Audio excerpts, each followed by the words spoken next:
Ludwig von Beethoven, Helen Keller, Kyle Maynard.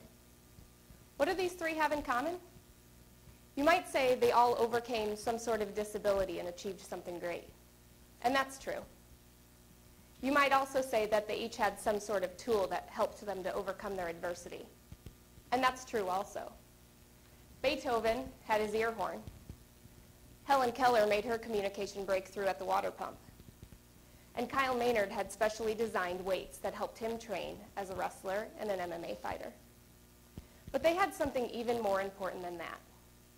They had set high expectations for themselves, and they had the right people in their lives who encouraged them to reach those goals. How does this apply to technology?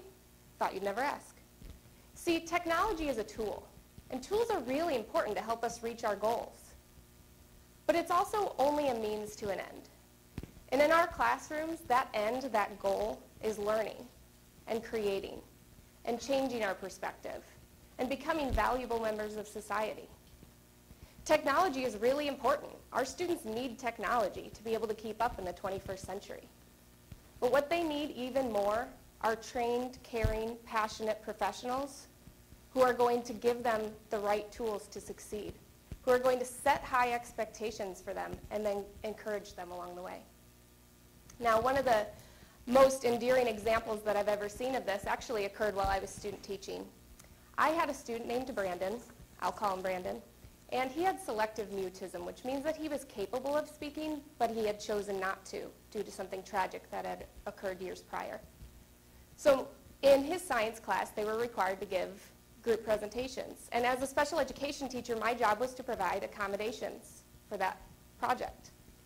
Now, the logical thing to do, the first thing that I would think of would be to have him go ahead and take part in creating the presentation, but then on presentation day, let his group members do the talking, and maybe he could hold the poster or something, because we were still kicking it old school and making posters back then. But my cooperating teacher, Linda, decided not to modify the assignment, but to accommodate using technology. So on the day of the presentation, Brandon got up with his group members, and he set a cassette player on the front of the room, and he pushed play. See, Brandon had agreed to record himself speaking from home, where he was comfortable. And so that day, instead of his group members taking over his speaking parts, they just stood back in awe and listened to his voice, many of them for the first time. And as I sat in the back of the room with tears welling in my eyes, I saw something so incredible happen that day.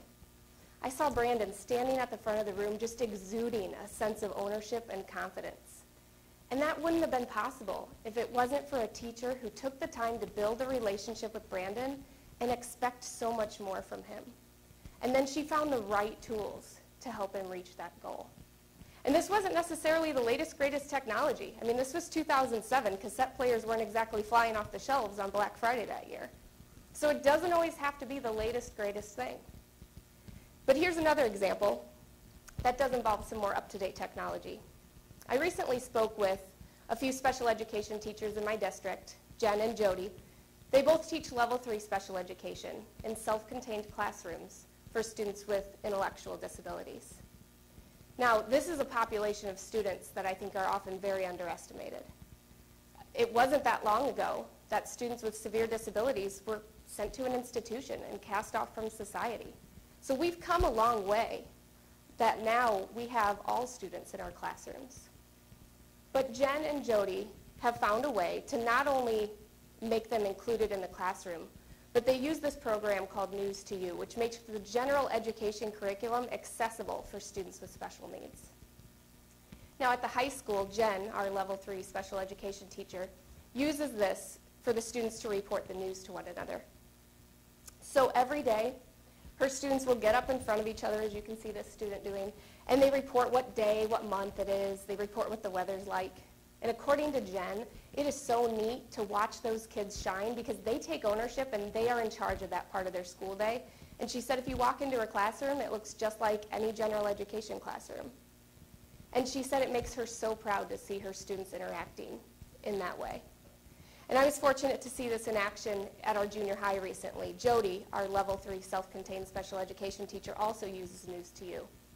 She uses the leveled readings, where students are reading current events. They're reading the newspaper at 4 different reading levels.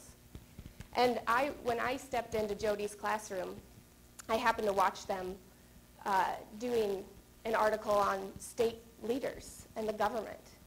And it was so neat to watch these students reading and interacting with the general education curriculum. These are students that I see in the hallways, usually delivering teacher mail or sorting recycling. And you would never guess that when they go back to their classroom, they're reading the news just like everyone else. And they have access to that general education curriculum, all because a teacher saw the potential in them. In fact, she even uses this with a student that has pretty significant needs. He needs help with every daily task, toileting, eating. He is nonverbal. And it would be so easy to just say, you know what, this is over his head. I'll do something different with him. But Jody doesn't do that. She also reads the news to him, and then she'll hold up a card like the one you see. She'll ask him a question, and she'll point to the first answer and say, is this the one you want? And so on.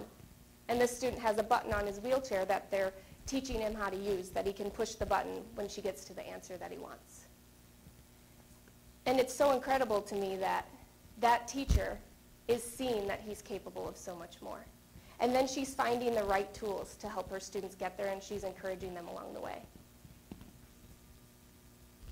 Now, this isn't just true for students with special needs. I also spoke with our tag teacher, Heidi. Last year, Heidi used a program called Encouragemen, and she had all of her tag students, 7th through 12th grade, write and publish small novels online. Now, usually, it's enough to just say, hey, my students write really good stories. But Heidi saw that her students were capable of so much more than that. So she challenged them all to become published authors, and they did. And it was so neat to see those students. They are in my classroom always talking about their books and so excited about their books. And they created something that contributed to society, even if in a small way. And they created something with which they're really proud. And again, that's not possible without the encouragement of a teacher setting high expectations and then finding just the right tools to help them reach their goals. Another example would be Pechakucha presentations that my students gave last year in my 8th grade English classroom. I had my students give this type of presentation. It's very challenging but very engaging. And when I first challenged them to do so, they thought that it was over their heads and it was out of reach. But my students were able to not just stand in front of their classmates with some sort of visual aid and the only audience was their classmates. Because we did a Pechakucha, my students were able to create professional-looking presentations and then record their voiceovers, and we were able to publish those online for a much broader audience. In fact, my students were so proud of themselves and so eager to share by the end of this. At the end of the year, I had a group of students make me a thank you Pechakucha for all that they had learned. And again, that's not possible without high expectations, the right technology, and then encouraging your students to get there. So you see, technology is a means to an end. It's not about the latest and greatest. It's not about quantity. It's not about keeping up with the Joneses. It's a means to an end. And that end for our students is learning and growing and changing our perspective and becoming valuable members of society.